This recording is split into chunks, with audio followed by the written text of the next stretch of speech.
Dear Papa Dudut, sa lahat po ng mga nakatutok ngayon, huwag pong kalimutan mag-like, mag-share at mag-subscribe. Maraming salamat po sa inyong lahat.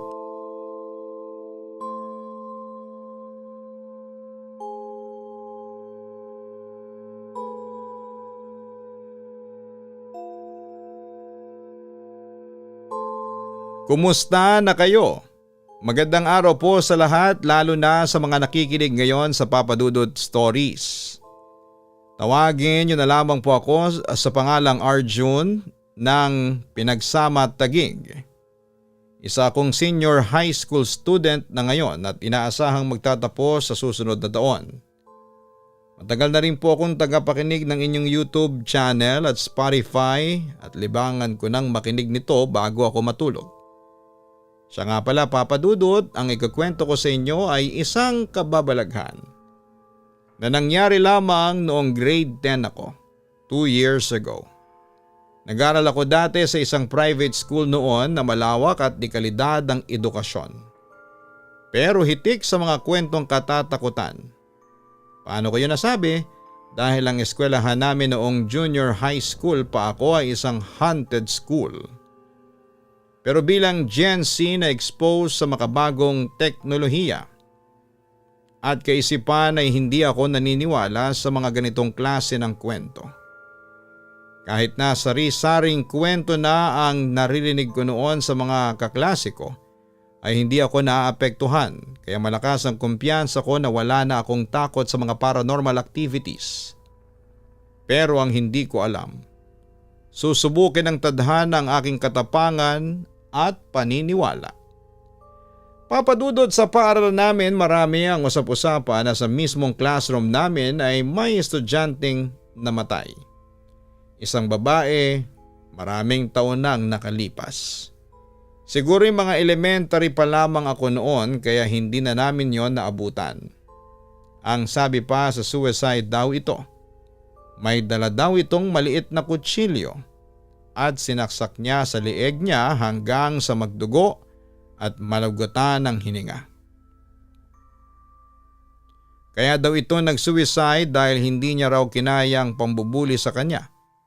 At ang sabi pa ay depressed daw ang estudyante dahil sa pag-aaral at sa pamilya kaya hindi nito kinaya. Pero sabi ng iba ay murder daw. Yung isa niyang kaklase ay tinusok ng ballpen yung mata niya at sinakal daw siya. Ang malala ay pinagsasaksak daw ito.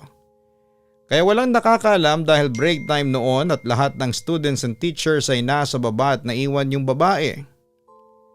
Hanggang ngayon ay walang nakakaalam kung ano ang totoong nangyari. At yun nga, Papa Dudut, nagpaparamdam daw yung babae sa classroom namin tuwing 3:00 ng hapon. Ang eksaktong oras kung kailan ito namatay o pinatay. Sa room namin may isang bakanting upuan doon na ayaw ipaupo ng teacher dahil dati raw doong nakaupo yung babae. At may sumpa yung upuan na yon, Papa Dudut. Kung sino man ang umupo roon ay magkakasakit ito at baka yun pa ang sanhi ng pagkamatay at may dala daw itong malas kaya halos lahat ng mga kaklase ko ay takot umupo, mahawakan o lumapit man lamang sa upuan na yon.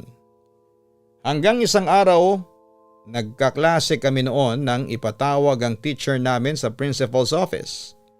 Kaya napilitan siyang ihinto muna ang klase at nagmamadaling lumabas ng classroom.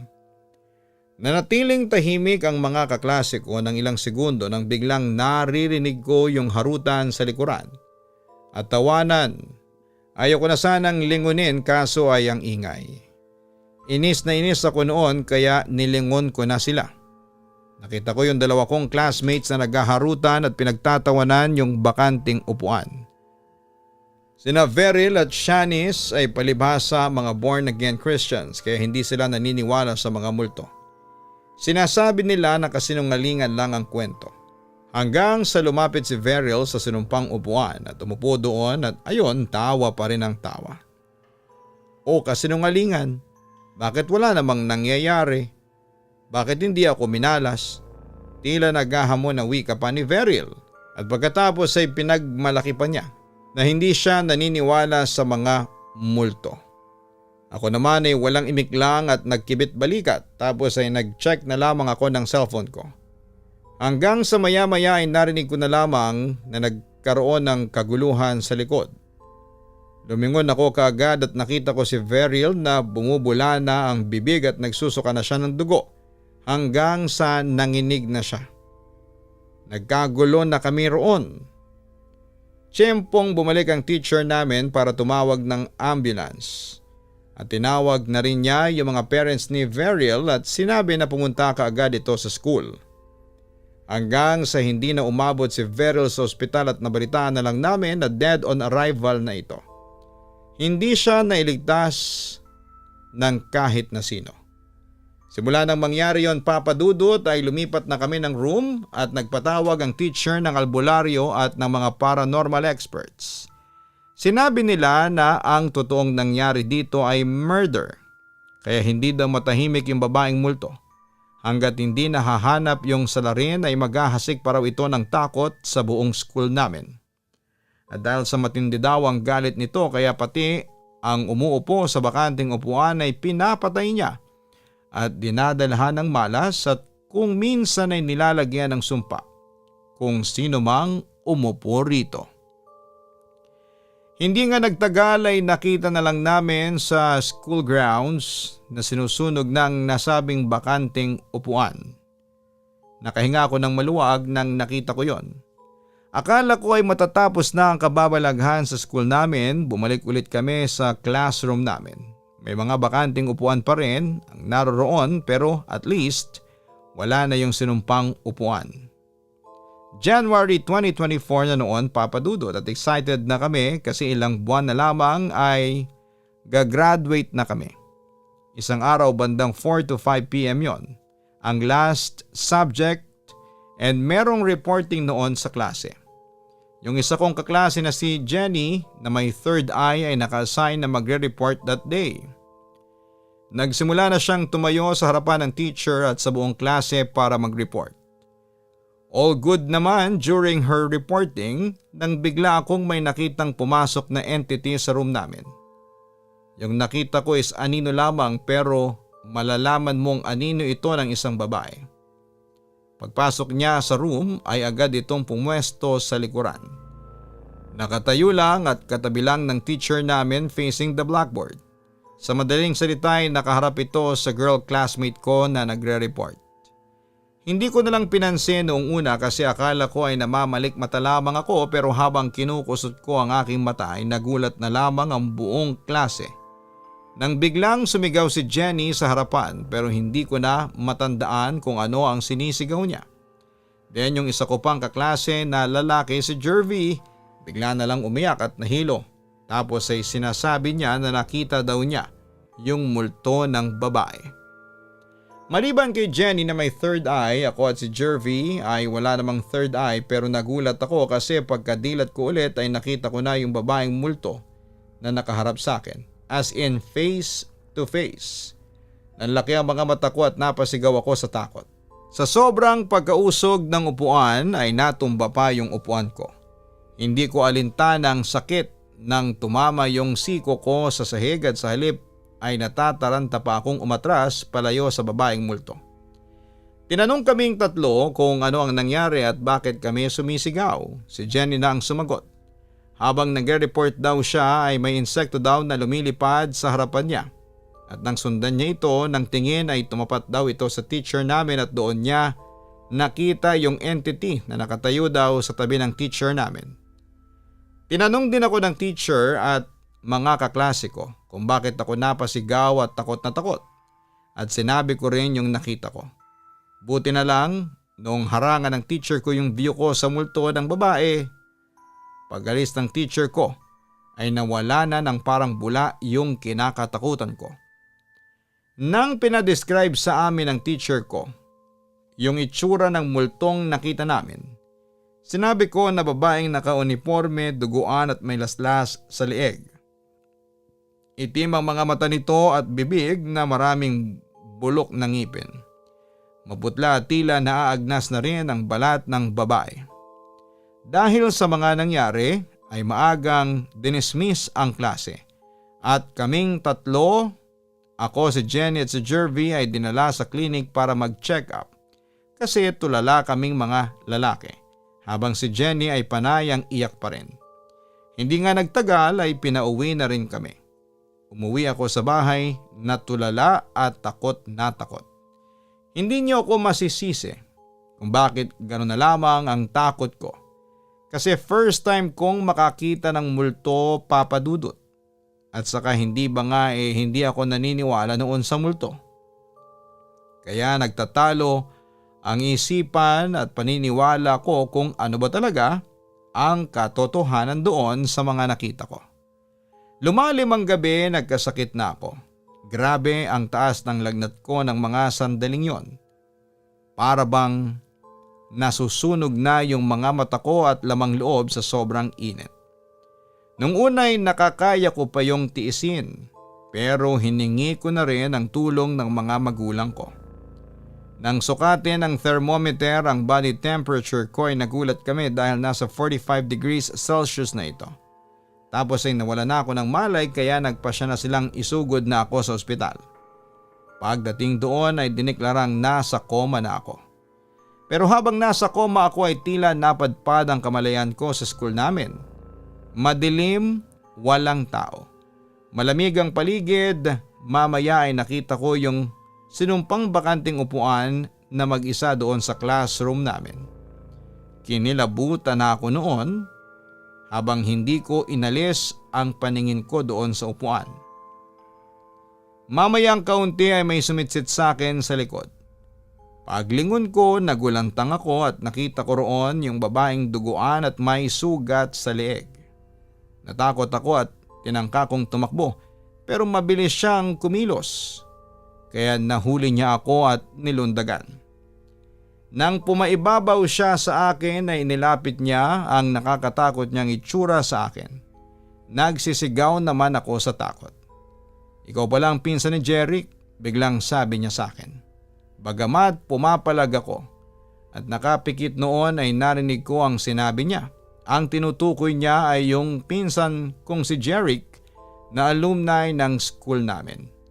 Doon graduate ng junior at senior high school at ang pinsan kong yon ay ilang taon nang nakakaraan pero nakabase na ngayon sa Amerika kasama ng mga magulang niya.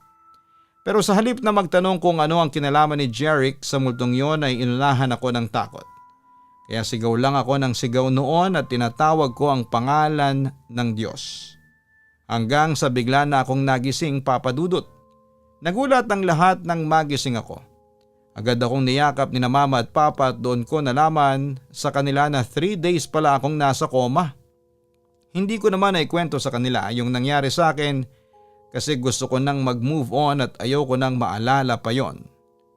Samantala nang pumasok naman ako sa school, pagkaraan akong gumaling ay nakahinga ako ng maluwag dahil sa computer lab na kami nagkaklase at hindi na doon sa haunted classroom namin. For the remaining months before graduation ay tiniis ko na lamang lahat ng mga nararamdaman kong kakaiba. At nung makapagtapos ako ng junior high school ay agad ako nag-transfer na sa ibang school para sa aking senior high school. Akala ko noon ay tapos na ang kababalaghan sa buhay ko. Samantala nagsimula ang grade 11 ko ng matiwasay. Doon kami sa second floor nagkaklase. From 9 a.m. to 6 p.m. ang klase namin. Gawan sa simento lahat at malinis, di aircon pa nga. Sa maiksing pasilyo ng ikalawang palapag, kabilaan ng pinto ng classroom, tigdalawa sa kanan at kaliwa at yung gitna o sentro sa dulo ay laboratory room. Tanging ang pintuan lang ng laboratory room ang may square na salamin para masilip mo yung nasa loob at karaniwang sarado ito tuwing linggo dahil wala namang mga klase ng linggo maliban sa mga nasa graduate program. Second day ng class nang makapagkwentuhan kaming magkakaklase sa structure ng building. As usual, may mga sariling version. ng kwentong kababalaghan ng school na pinasukan ko. Bandang 4 p.m. ng hapon, medyo makulimlim noon, nang isa sa mga kaklase ko ay nagtanong kung ano yung nasa gitnang room, yung sentro ng pasilyo. At ang sabi ko ay laboratory. Inaya niya akong silipin namin mula sa salamin. Pumayag naman ako, pero sinabi ko na wala na kaming makita dahil patay na ang ilaw at puro mga microscope lang ang nandun. Sumagot siya ng okay lang daw, kaya naglakad kami papunta sa dulong room sa gitna. Nung malapit na kami ay biglang tumaas ang balahibo ko sa batok at may parang nagbulong sa akin na huwag kaming sumilip. Pero hindi ko pinansin. Mga 6 na hakbang na lamang ang layo ay may sumitsit sa likuran namin. Kaya sabay-sabay kaming lumingon pero walang tao.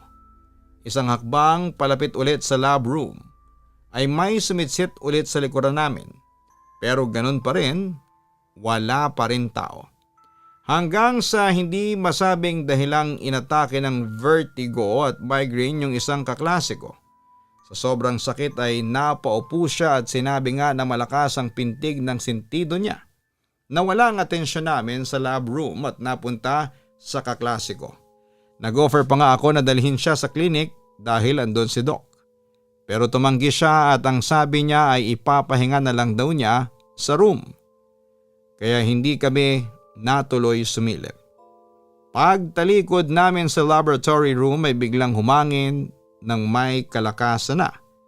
Para bang tinutulak kami palayo sa lab room na siyang ikinagulat namin. At ipinagtaka dahil wala dapat hangin doon dahil nakasara lahat ng pinto. Doon kami nagkatitigan at mabilis pumasok sa room namin dahil sa pakiramdam na meron kaming ibang kasama sa pasilyo. Third day, maaga akong pumasok at dumiretso agad sa room kung nasaan ang teacher ko. Kasi lagi siyang maagang dumarating. Pagharap ko sa pasilyo, nakita kong bukas at nakaawang ng kaunti ang laboratory room na siyang pinagtataka ko.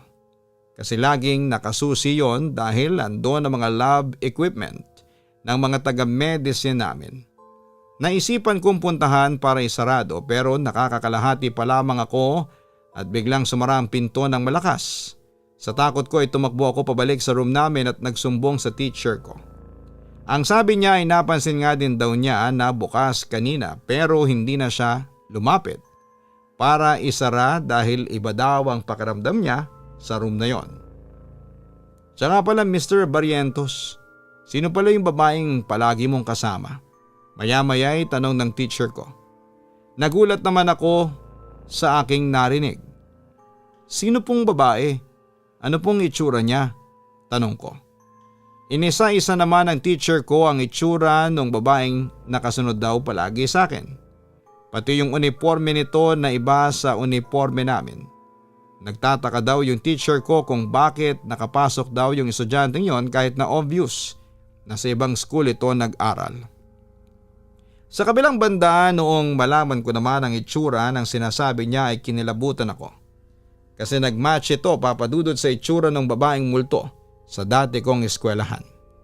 Wala nga lang itong sugat sa leeg at hindi duguan pero maputla daw at parang bangkay, sabi ng teacher ko. Papadudod. Pagkatapos kong malaman yon ay hindi na ako matahimik. Hindi na ako makatulog kakaisip sa sinabi ng teacher ko. Para matahimik ako ay nagpunta ako sa isang albularyo pero wala naman daw siyang nakikitang sumusunod sa akin. Kaya nakahinga ako ng maluwag noon at inisip ko na baka namamalik mata lamang ang teacher ko. 6 p.m. ng 5th day ng class namin, that's Friday. Nag-dismiss ang teacher namin at paglabas namin ng room ay biglang may kumalabog sa laboratory room. Sabay-sabay kami nagtinginan na magkakaklase. 7 kami noon at pang-8 ang teacher namin. Inalalayan ko ang teacher namin na buwaba ng hagdanan kasama yung isang kaklase ko.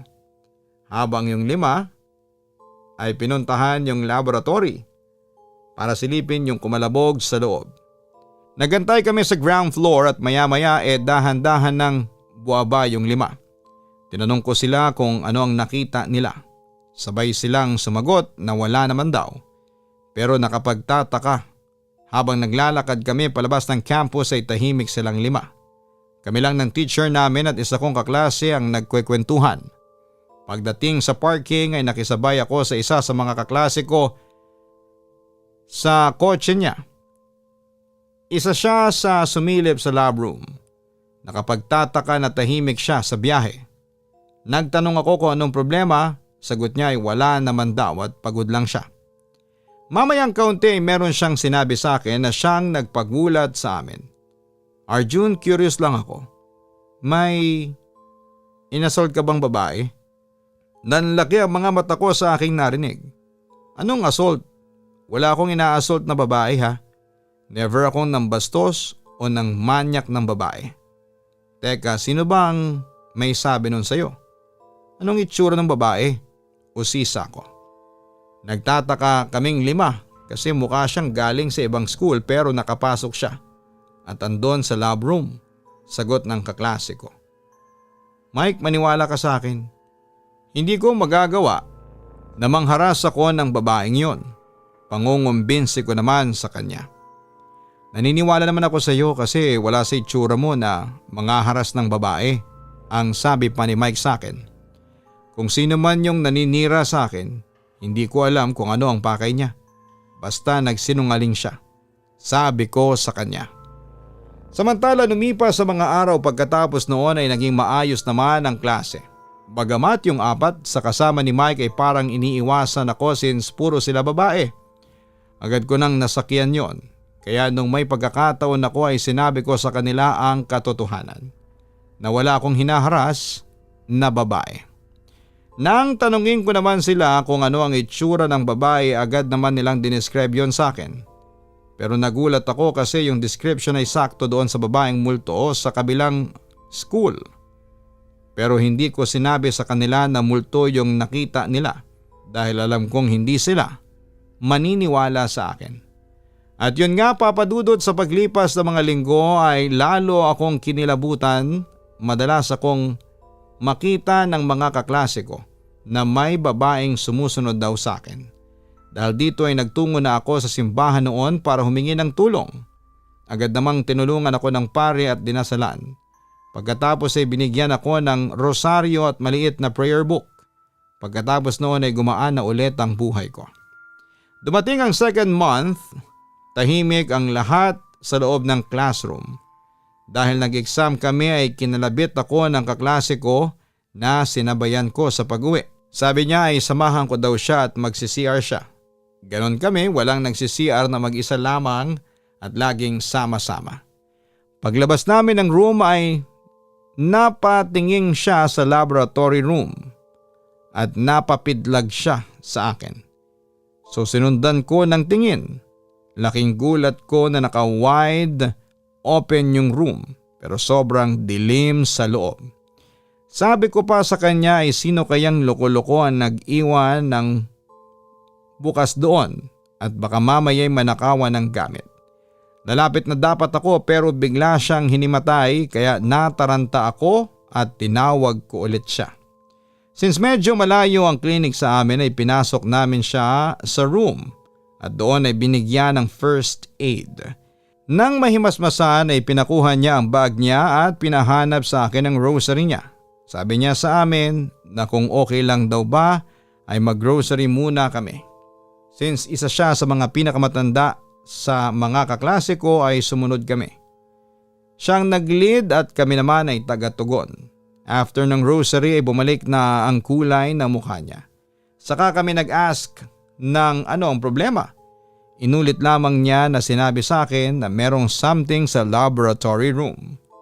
Nagsalita ang isa kong kaklase na kasamang sumilip noon sa lab room at sabi niya na nakita din daw niya. Akala niya siya lang daw ang nakakakita. Takan-taka na ako dahil hindi nila masabi kung ano ang nakita nila. Hanggang sa oras ng uwian ay sabay-sabay kaming lumabas ng room sa pangunguna ng teacher namin. Nag-flicker ang mga ilaw sa pasilyo. Lahat ay napatingin sa laboratory room. Ang pinto ay nakasara pero kitang-kita ko yung babae, pula ang mga mata at nanlilisik na galit na galit. Sobrang itim ng mukha na akala mo ay parte ng isang itim na anino. Isang salita lang ang pumasok sa isipan ko, demonyo. Walang nakapagsalita, lahat nagkapit kamay habang unti-unting umaatras papunta sa hagdanan. Napapikit ako. Ayaw matanggal ng imahe niya sa memory ko. Tumulo na ang luha ko at pilit kong iniisip na sana'y panaginip lamang ang lahat. Pero habang alam kong lumalayo kami sa room ay nararamdaman ko ang presensya niya palapit ng palapit. Galit na galit. Unang baitang pababa, pangalawa, pangatlo. Hindi ko na alam kung paano kami nakababa ng walang nahuhulog. Walang sumisigaw at walang tumatakbo. Hanggang sa idinilat ko ang mata ko para lamang maguluhan at matuliro. Dahil sa pagmulat ko ay nakita ko na nasa loob kami ng classroom namin ulit. Magkakahawak ang kamay, lahat sila ay nakapikit, ang pinto namin ay nakasara pero pilit may nagbubukas. Palakas ng palakas ang kaluskos. Umiinit din ang paligid. Naramdaman ko ang panginginig ng mga kamay na hawak ko. Isa-isang umiiyak, humihingi ng saklolo at napayuko ako at gusto kong sumigaw pero hindi ko alam kung bakit hindi ko magawa. Hanggang sa namatay ang ilaw sa loob ng classroom.